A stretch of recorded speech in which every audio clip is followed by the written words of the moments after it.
तो पिछले एपिसोड में टैन्यू ने मास्टर तेनताई को फॉर्मेशन के बारे में सारा डिटेल दे दिया था और फिर तुरंत वहां से इमोर्टल सेक्ट के लिए चला गया था। इसके बाद अगले सीन में हम लुओ को देखते हैं जो कि बहुत ही बुरे तरीके से जख्मी होता है और वो कह रहा होता है कि पैंगटुंग मैं तुम्हें नहीं छोड़ूंगा और मैं तुम्हारे टुकड़े टुकड़े करके मार डालूंगा। तभी इसी बीच हम देखते हैं कि टैन्यू भी यहाँ पर आ जाता है और वो लुओ को ऐसे हालत में देख काफी परेशान हो जाता है। लेकिन अब टैन्यू को देखते ही लुओ भी पूरी तरह से हैरान हो गया होता है और फिर उससे कहने लगता है कि ब्रदर टैन्यू तुम तो अभी भी जिंदा हो और यह तो सच में बहुत ही अच्छी बात है। लेकिन इस पर टैन्यू उससे पूछता है कि आखिरकार तुम्हें क्या हुआ और किसने तुम्हें इतने बुरे तरीके से जख्मी कर दिया, जिस पर लुओ इसे बताता है कि यह सब पैंगटुंग ने किया है। तब इसके बारे में जानकर टैन्यू उससे पूछता है कि ये पैंगटुंग कौन है, जिसके बाद लुओ इसे बताता है कि वो पैंग जियुयान का इकलौता बेटा है और इस समय वो इमोर्टल सेक्ट के 4th एल्डर लुई का डिसाइपल है। तब इसकी बात सुनकर टैन्यू उससे पूछता है कि आखिरकार यहाँ पर क्या हुआ था, तुम इसके बारे में मुझे आराम से बताओ। जिसके बाद लुओ इसे बताता है कि जब तुम यहाँ पर नहीं थे तब एटर्नल लैंड के ट्रायल में हमारे अल्केमी डिवीजन के जितने भी स्टूडेंट सर्वाइव कर पाए थे उन सभी को एक एक करके इमोर्टल सेक्ट में भेज दिया गया। जहाँ पर शुरुआत में तो ऐसा लगा कि सब कुछ पूरी तरह से नॉर्मल है, लेकिन फिर उसके बाद पैंगटोंग और इमोर्टल सेक्ट के अल्केमी डिवीजन के कुछ टैलेंटेड स्टूडेंट हमारे मेंगई के साथ में इन्वॉल्व होने की कोशिश करने लगे। इसीलिए मैंने और सोंग ने मिलकर उनको रोकने के लिए कोशिश किया, जिसके वजह से वे हमारे ऊपर काफी गुस्सा हो गए और इसीलिए पिछले 1 साल से पैंगटोंग के लोग हमें इतने बुरे तरीके से टॉर्चर कर रहे हैं। इसी के साथ वही से बताता है कि पिछली रात फिर से पैंगटोंग मेंगई को हैरेस करना चाहता था, लेकिन बिल्कुल सही समय पर इसके बारे में मुझे और सोंग को पता चला और जब हम उसे रोकने के लिए वहां पर गए तो उसने मुझे बहुत ही बुरे तरीके से जख्मी कर दिया और इसके अलावा उसने तो सोंग का पैर भी तोड़ दिया। तब इन सारी चीजों के बारे में जानकर टैन्यू को पैंगटोंग के ऊपर काफी गुस्सा आ जाता है और वो कहता है कि ऐसा करके तुमने बहुत बड़ी गलती कर दी है और इसीलिए तुम्हें अब मेरे हाथों से कोई नहीं बचा पाएगा। लेकिन इसकी ऐसी बात सुनते ही लुओ उससे कहता है कि तुम्हें इसके बारे में इतना इम्पल्सिव नहीं होना चाहिए, क्योंकि पैंगटोंग तो असल में सोल रिफाइनिंग रिल्म के लेवल 7 में है। इसीलिए मुझे ऐसा लगता है कि अभी उसका सामना करना सही नहीं होगा और अगर हमें उससे बदला लेना है तो हमें इसके लिए कुछ समय का वेट करना चाहिए। लेकिन यह सुनते ही टैन्यू कहता है कि वह तो मेंगई के पीछे है, लेकिन क्या इसके बाद भी तुम्हें लगता है कि मैं इसे बर्दाश्त करूंगा?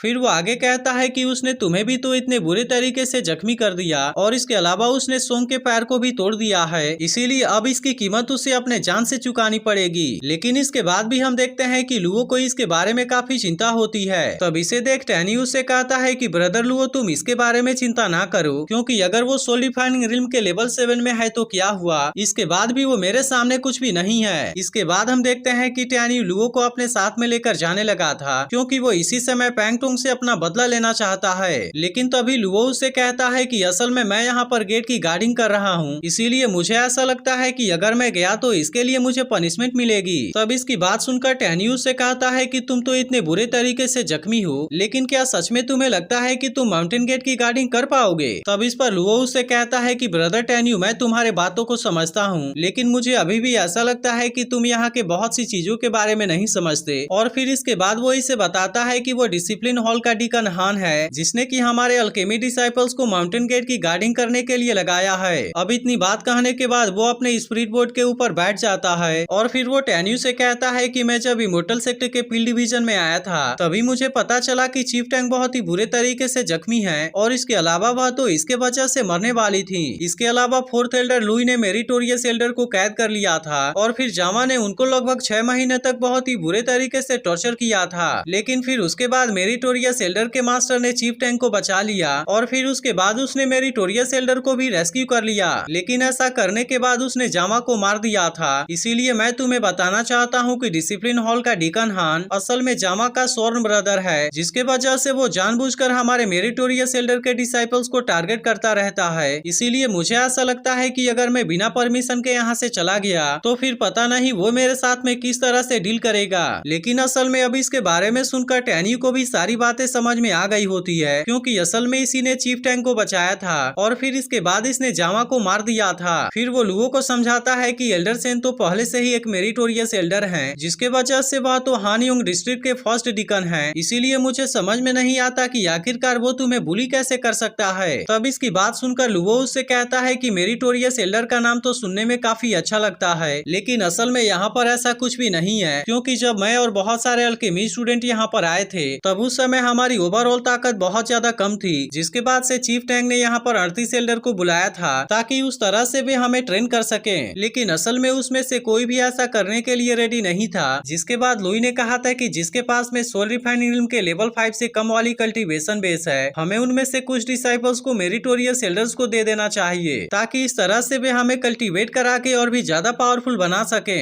लेकिन असल में अचानक से उसके बाद किसी ने उसके बेटे लुवू को मार दिया और अभी तक उसके मर्डर के बारे में किसी को भी नहीं पता चला। तब इसके बारे में सुनकर टैनी उस समय के बारे में याद करने लगता है जब वो चीफ टैंक को ट्रीटमेंट देने के लिए गया हुआ था। तब उस समय एक एल्डर ने उसके साथ में भी अंदर जाने के लिए रिक्वेस्ट किया था, इसीलिए टैनी समझ जाता है कि यह तो असल में वही एल्डर है और फिर इसीलिए वो डिसाइड करता है कि वो इसे भी जरूर मारेगा। इसके बाद टैनी लुओ से कहता है ऐसा लगता है कि जब मेरिटोरियस एल्डर इमोर्टल सेक्ट में था तब उसके दौरान तुम लोगों को यहाँ पर बहुत ज्यादा प्रॉब्लम हुआ, लेकिन असल में तुम अब इसके बारे में बिल्कुल भी चिंता ना करो क्योंकि जब तुम्हारी इंजरी पूरी तरह से रिकवर हो जाए तो उसके बाद तुम माउंटेन गेट को गार्ड करने के लिए आ जाना। लेकिन अगर फिर उसके बाद एल्डर हान ने तुम्हें कोई भी परेशानी देने की कोशिश की तो फिर उसके बाद मैं उसे किसी भी कीमत पर नहीं छोड़ूंगा। लेकिन इसके बाद वो लुओ से कहता है कि अब तुम मुझे मेंगई के पास में ले चलो। इसी के साथ इसके दौरान तुम मुझे बताते रहना कि यहाँ पर असल में चल क्या रहा है और मैं तो स्पेशली उन लोगों के बारे में जानना चाहता हूँ कि जो कि मेंगई के साथ में पंगा लेना चाहते हैं। जिसके बाद हम देखते हैं कि आखिरकार लुओ अब इसकी बात मानने के लिए रेडी हो गया होता है और फिर वो अपने पास वाले टोकन का यूज करके यहाँ के गेट को ओपन कर देता है। अब इस तरह से हम देखते हैं कि वह दोनों मेंगई के पास में जाने लगे थे। वहीं दूसरी तरफ हम देखते हैं कि पैंगटोंग ने मेंगई को लेने के लिए अपने लोगों को भेजा होता है, जिसमें से इनका सीनियर लीन से कहता है कि तुम मेंगई को यहाँ पर बुलाओ क्योंकि आज हमें किसी भी तरह से उसे पैंगटोंग के पास में लेकर जाना है। जिसके बाद हम देखते हैं कि अब इसके दोनों लोग भी इसके लिए रेडी हो गए होते हैं और वे मेंगई से तुरंत बाहर आने के लिए कहने लगते हैं। लेकिन इसी के साथ हम देखते हैं कि वे मेंगई का मजाक भी उड़ाने लगे थे और फिर उससे कहने लगते हैं कि अगर मास्टर पैंगटोंग तुम्हें पसंद करता है तो यह तुम्हारे लिए ब्लेसिंग है, इसीलिए हम चाहते हैं कि तुम हमारे साथ में पैंगटोंग के पास में चलो। लेकिन अब इनके ऐसे बात को सुनकर मेंगई इनके ऊपर काफी गुस्सा हो जाती है और फिर इनसे कहती है कि मैंने कितनी बार कहा है कि मैं उसे बिल्कुल भी पसंद नहीं करती और इसीलिए मैं चाहती हूँ कि तुम सभी तुरंत यहाँ से चले जाओ। लेकिन तभी इसके खूबसूरती को देख वे सभी कहने लगते हैं कि तुम्हारी पर्सनालिटी तो सच में काफी अच्छी है और इसीलिए अब हमें भी समझ में आ गया कि पैंगटोंग आखिर तुम्हें पसंद क्यों करता है। लेकिन तभी लू से कहने लगता है कि यह सब केवल तुम टैन्यू के लिए कर रही हो जो कि वैसे तो बहुत पहले ही मर चुका है, इसीलिए मुझे तो लगता है कि तुम अपने नेचुरल ब्यूटी को बर्बाद कर रही हो। लेकिन अब इसके ऐसे बात को सुनकर मेंगई इसके ऊपर और भी ज्यादा गुस्सा होने लगती है। तब इस पर ली उससे कहता है कि अगर अभी तुम हमारे साथ में नहीं आना चाहती तो कोई बात नहीं, लेकिन आज रात को तुम्हें मास्टर पैंगटोंग के पास में जरूर ही जाना होगा, नहीं तो फिर तुम्हें भी तो पता है कि सोंग के साथ में क्या हुआ था और अगर इस बार तुमने पैंगटोंग का बात नहीं माना तो हम सोंग को मार देंगे। लेकिन तभी इसी बीच हम देखते हैं कि टैन्यू भी लुओ के साथ में यहाँ पर आ जाता है और फिर इनके ऊपर गुस्सा होते हुए कहता है कि अब तो तुम मरने वाले हो। लेकिन अब इसे जिंदा देखते ही मेंगई भी पूरी तरह से हैरान हो जाती है और फिर इसके बाद एपिसोड यहीं पर एंड हो जाता है। तो अगर एक्सप्लेनेशन अच्छी लगी हो तो वीडियो को लाइक जरूर कर देना और अगर आपने इसके पिछले एपिसोड को मिस कर दिया हो तो लेफ्ट वाली वीडियो जरूर देख लेना।